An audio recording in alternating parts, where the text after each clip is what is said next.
გამარჯობა, დღეს ვიმყოფებით ახალციხეში. სამცხე ჯავახეთის სახელმწიფო უნივერსიტეტის სტუდენტებმა მოაწყვეს აფხაზური კვირეული, რომელიც დღეს სრულდება კონფერენციით და სპექტაკლით თეატრში. Для меня в первую очередь важно не то, что делаю я, для меня в первую очередь, скажу вам откровенно, важно то, что сегодня видят всю Кубину. Это для меня на самом деле, это, наверное, стало залогом моей жизни. და დარწმუნებული ვარ, რომ ყველაფერი კარგად იქნება და ალბათ ყველაზე უმთავრესი გზა არის საქართველოს გაერთიანებისათვის. დავრი მივესალმები აქედანაც კიდევ ერთხელ დიდი მზაობა.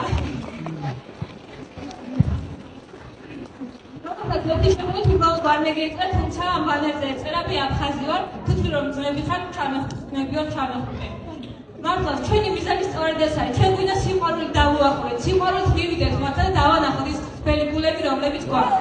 ჩვენ ვფიქრობთ, რომ ჩვენი მიზანი სწორედ მშვიდობიანი პოლიტიკა არის და ჩვენი მიზანი კიდევ არის სწორედ ქვეყნის გაერთიანება, აფხაზი ახალგაზრდების უშუალო ჩართულობით და მათი მონაწილეობით.